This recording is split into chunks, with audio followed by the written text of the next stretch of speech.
and welcome. I'm Liana Valente, and it's a pleasure to offer this short presentation for the 36th South Central Regional Conference, sharing my experiences at the United Nations and discussing the opportunities we all have to make a greater difference in our global communities. Let me start with how I became involved with the United Nations. Just like many of you, I hold membership in a number of organizations, including CMS, NATS, and MTNA. And while I'm active in each of these organizations, I am most active with the National Federation of Music Clubs. NFMC dates back to 1893, when the Women's Amateur Musical Clubs met for a 4-day festival in Chicago to form what would become the National Federation of Music Clubs. In 1898, the state of Illinois granted the charter and the certificate of incorporation, and NFMC was created. The federation grew in size, incorporating states and establishing scholarships and competitions. During the First World War, NFMC contributed to recreation in camps and service clubs for soldiers and sailors through musical programs, the donation of records and phonographs, and organized community sings and sings in industrial plants. During World War II, over $100,000 was raised and more than 2.5 million articles of musical equipment, records, and music were distributed to American armed forces at home and abroad. Later, military musicians on hospital ships and trains were equipped with music, records, and phonographs. Gifts of music, orchestral parts, and instruments for bands and orchestras overseas became a Federation project. For more than 100 years, NFMC has supported musicians and promoted music in our communities. Now that you know a little bit about National Federation, here's some background on the United Nations. The United Nations was founded in 1945 after the Second World War by 51 countries committed to maintaining international peace and security, developing friendly relations among nations, and promoting social progress, better living, standards, and human rights. The four main purposes of the UN are to keep peace throughout the world, to develop friendly relations among nations, to help nations work together to improve the lives of poor people, to conquer hunger, disease, and illiteracy, and to encourage respect for each other's rights and freedoms, and to be a center for harmonizing the actions of nations to achieve these goals. In 1946, the Department of Public Information, DPI, was established by a UN General Assembly resolution to promote global awareness and understanding of the work of the United Nations. The DPI's mission was dedicated to communicating the ideals and work of the United Nations to the world, to enacting and participating with diverse audiences, and to building support for peace, development, and human rights for all. In 1949, just 3 years after the creation of the Department of Public Information, the National Federation of Music Clubs was accredited and recognized as a non-governmental organization within the United Nations DPI, the first music organization to be so recognized. For 7 decades, the Department of Public Information fulfilled its mission and was an integral part of worldwide changes supporting the pursuit of equality, peace, and prosperity for all. NFMC has had a continuous presence as an NGO, and I am proud to serve as their representative, having been appointed in the fall of 2016. In January of 2019, the Department of Public Information was renamed the Department of Global Communications. With the DPI's renaming came a new directive that the department was now committed to the success of Agenda 2030 and the 17 Sustainable Development Goals. So what is Agenda 2030? The 2030 Agenda for Sustainable Development, adopted by all United Nations member states in 2015, provides a shared blueprint for peace and prosperity for people and the planet now and into the future. At its heart are the 17 Sustainable Development Goals, SDGs, which are an urgent call for action by all countries, developed and developing, in a global partnership. They recognize that ending poverty and other deprivations must go hand in hand with strategies that improve health and education, reduce inequality, and spur economic growth, all while tackling climate change and working to preserve our oceans and forests. Agenda 2030 is a plan of action for people, planet, and prosperity. It grew out of the United Nations Millennium Development Goals and was implemented in January 2016. It aims to transform our world and to improve people's lives and prosperity on a healthy planet. It applies to all countries through partnerships and peace. Countries, regions, cities, the business sector, and civil society are actively engaged in implementing the agenda and the 17 Sustainable Development Goals. They are mobilizing efforts to end all forms of poverty, fight inequalities, and tackle climate change while ensuring that no one is left behind. Each of the 17 Sustainable Development Goals addresses a specific challenge facing the world population, including ending hunger, guaranteeing quality education and gender equality for all, and taking action to combat climate change. For example, SDG number 1 aims to end poverty in all its forms everywhere. The United Nations goal targets for SDG number 1 include the following. By 2030, eradicate extreme poverty for all people everywhere, currently measured as people living on less than $1.25 a day. Implement nationally appropriate social protection systems and measures for all, and by 2030, achieve substantial coverage of the poor and the vulnerable. And create sound policy frameworks at the national, regional, and international levels based on pro-poor and gender-sensitive development strategies, and to support accelerated investment in poverty eradication actions. SDGs 2 through 16 are just as precise in their targets for change as number 1, while SDG 17 focuses on the need to develop partnerships. Quote, a successful sustainable development agenda requires partnerships between governments, the private sector, and civil society. These inclusive partnerships, built upon principles and values, a shared vision, and shared goals that place people and the planet at the center, are needed at the global, regional, national, and local level. In general, the term civil society can be considered as the third sector of society, distinctly different from government and business. Visiting the UN web pages, we learned that the civil society arm comprises over 1,500 non-governmental organizations that have applied for and received acceptance as an association, working both independently and collectively to support the efforts of the UN and to disseminate information from the United Nations to members of each organization. NFMC is a recognized associate member of the Department of Global Communications. NGOs associated with the DGC help build knowledge and support for the organization at the grassroots level. I encourage you to visit the UN Civil Society homepage listed on this slide. There you will learn about the many actions of this section, as well as read about the annual UN Civil Society Conference, considered to be the premier event in the civil society calendar at the United Nations. It typically attracts more than 3,000 participants, representing over 700 civil society organizations from over 100 countries. Each conference focuses on a different UN topic of interest related to the work of civil society and NGOs. This international forum also brings together senior UN system officials, prominent international civic society organizations, academicians, public opinion makers, and international media to discuss issues of global concern. The conference usually takes place at UN headquarters in New York City in the early fall. Due to the COVID-19 pandemic, the conference was not held in 2020. The conference offers civil society organizations an opportunity to put a global perspective on a specific issue. In recent years, the focus has been on climate change, human rights, disarmament, global health, sustainability, and volunteerism. This important gathering is also a unique occasion for civil society organizations to network and share best practices at the international level. The UN Civil Society Conference explores ways and means for strengthening collaboration between local communities and global institutions.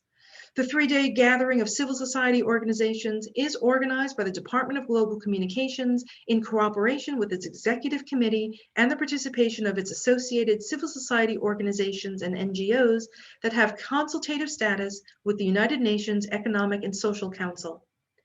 All NGOs that are associated with either DGC or ECOSOC may participate.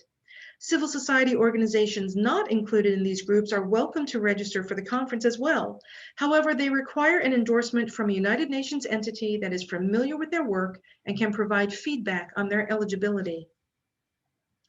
So what do I do at the United Nations?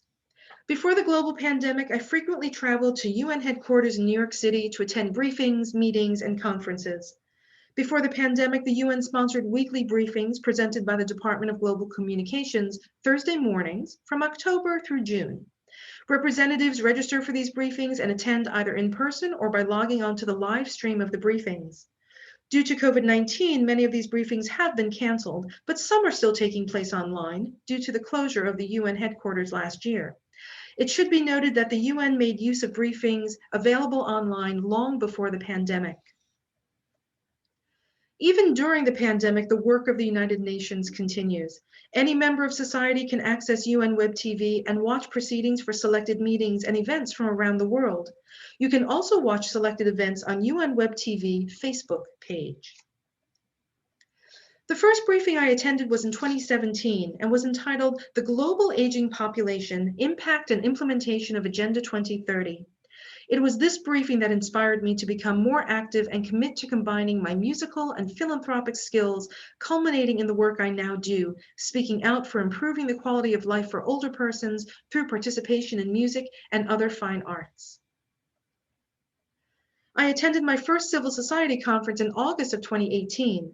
For 3 days, I attended meetings, met with representatives from other NGOs from around the world, and learned about Agenda 2030, including how organizations are working to support the Sustainable Development Goals. This is a photo from the closing general session of that conference. As the NFMC representative to the UNDGC, I regularly report the work of the UN to my organization through annual reports and by publishing updates in our journal, Music Clubs magazine. I also presented at the opening session of our 2019 biennial convention, speaking to our members about the rich history of NFMC at the UN, offering an in-depth look into Agenda 2030, and detailing my experiences at UN events.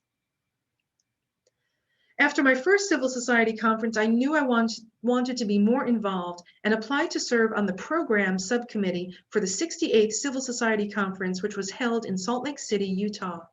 In my application, I described my experiences planning and running other conferences, and my application was accepted. For more than 8 months, our committee met both in person and online, since many of us were not in New York City.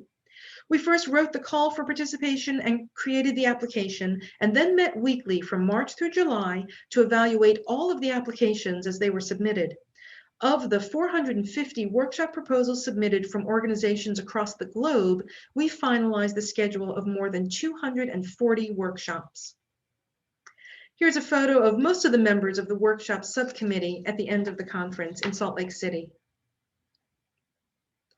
The opening general session in Salt Lake featured addresses by many UN officials, including Alison Smale, Undersecretary for Global Communications. Fanny Munlin, chair of the NGO Executive Committee, also spoke at the opening general session, and it was my honor to serve on the workshop subcommittee with Fanny. Youth involvement at the 68th Civil Society Conference was unprecedented.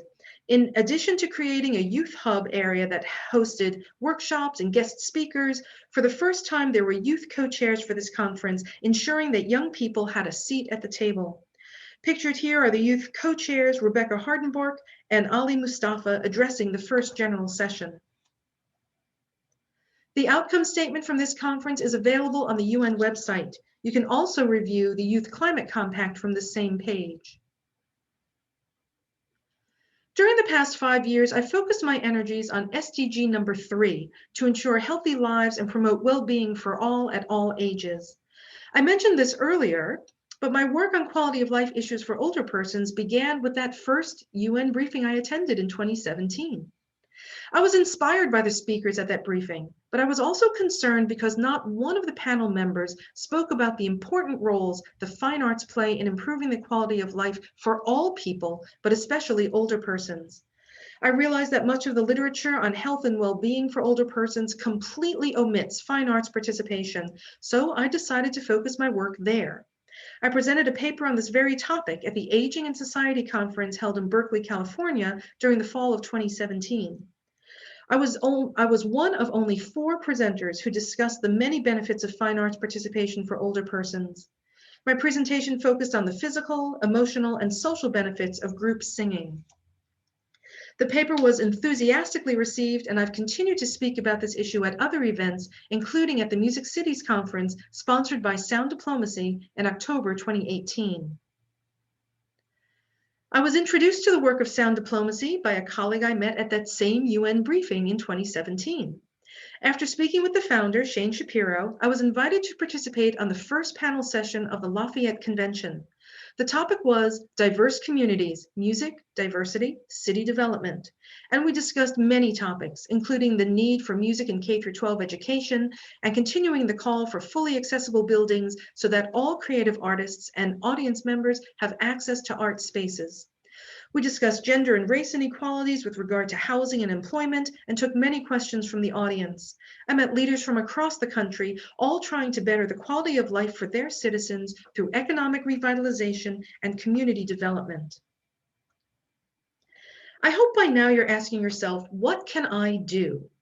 Trying to understand all of the information concerning UN Agenda 2030 can be daunting.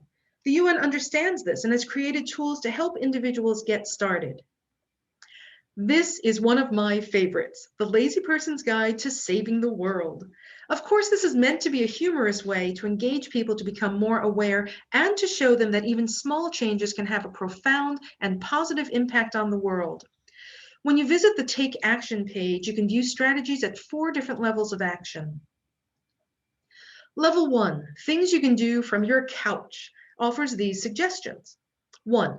Save electricity by plugging appliances into a power strip and turning them off completely when not in use, including your computer. 2. Stop paper bank statements and pay your bills online or via mobile apps. 3.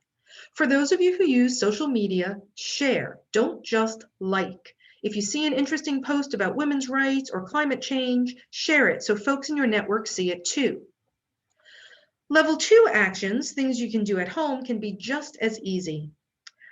First, air dry. Let your hair and clothes dry naturally instead of running a machine. When you wash your clothes, make sure the load is full. Second, take shorter showers. Bathtubs require gallons more water than a 5 to 10 minute shower. And third, recycle paper, plastic, glass, and aluminum. Level 3 suggestions include those things that you can do outside of your house. 1. Shop local. Supporting neighborhood businesses keeps people employed and helps prevent trucks from driving far distances. 2. Buy funny fruit. Many fruits and vegetables are thrown out because their size, shape, or color are not right.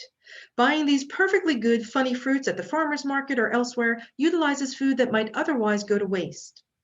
3. Use a refillable water bottle and coffee cup. This will cut down on waste and maybe even save some money at the local coffee shop. And the 4th level, things you can do at work. First, mentor young people. It's a thoughtful, inspiring, and powerful way to guide someone towards a better future. Second, women earn 10 to 30% less than men for the same work. Pay inequality persists everywhere. Voice your support for equal pay for equal work. And third, raise your voice against any type of discrimination in your office. Everyone is equal regardless of their gender, race, sexual orientation, social background, and physical abilities. The United Nations wants all members of civil society to be informed, to be engaged, and to act to better the world in which we live. As musicians and music educators, we already make positive changes in our communities. The question is, what more can we do? You might choose to create a reuse, repurpose, recycle policy in your music studio, or decide to organize a concert to bring attention to hunger in your community and collect canned goods for donation to a local food bank. You might consider purchasing reusable water bottles with your logo on it and give them to your students. This will reduce the use of plastic bottles, serve as a clever bit of advertising for you, and enable your students to become more engaged. Or you might follow the lead of some of our organizations and purchase reusable masks with your logo on it. Not only will it reinforce the need to protect others, it will quickly identify you and your students as concerned members of society doing your part to stop the spread of this deadly virus. The options are limited only by your imagination. Pre-pandemic, as the NFMC representative to the UN, I could use my grounds pass to access many meeting rooms and other areas of the United Nations building. However, every member of civil society was able to visit the United Nations in New York City prior to the pandemic. And with the rollout of the vaccine, we all hope that we will be able to travel safely very soon. Once inside the UN grounds, you can visit the bookstore, view temporary art installations, and take a guided tour of the UN, which often includes a look into the General Assembly room if it's not being used. Once you have your day pass, this is what you'll see as you approach the building, a semicircle of flags that represent all of the member nations of the United Nations. You might be surprised to learn about all of the permanent art installations at UN headquarters. After walking through security, you see this beautiful sculpture just outside of the security building. In 1996, Sphere Within Sphere by sculptor Arnaldo Pomodoro was presented as a gift to the UN by Lamberto Dini, Minister of Foreign Affairs of Italy. Versions of this sculpture can be seen throughout the world, including at the Vatican, the Hirshhorn Museum and Sculpture Garden in DC, and at Tel Aviv University. Pomodoro said that the inner ball represents the earth and the outer ball represents Christianity. The design of the internal layers, which look like the gears of a complex machine, symbolizes the fragility and complexity of the world. The Peace Window, whose full title is The Window of Peace and Human Happiness, was a gift from the United Nations staff members, as well as Marc Chagall himself, presented to the United Nations as a memorial to Dag Hammarskjöld. This beautiful work of stained glass stands about 15 feet wide and 12 feet tall. It was dedicated to Dag Hammarskjöld's memory on September 17, 1964, exactly 3 years after Hammarskjöld, then the second Secretary General of the UN, and 15 other people with him died in a plane crash. The musical symbols in the panels evoke thoughts of Beethoven's Ninth Symphony, which was a favorite of Hammarskjöld. Chagall was inspired by the text of Isaiah 9, verses 1 through 7, including verse 6, "For unto us a child is born, unto us a son is given." The Peace Window is installed on the ground floor lobby at the UN, next to the meditation room. The meditation room, designed by Dag Hammarskjöld just a few years before his death, is a place for quiet reflection. There's a notice outside the door of the meditation room, written by him. It begins with this: "We all have within us a center of stillness surrounded by silence. This house dedicated to the work and debate in the service of peace should have one room dedicated to silence in the outward sense and stillness in the inner sense. It has been the aim to create in this small room a place where the doors may be opened to the infinite lands of thought and prayer.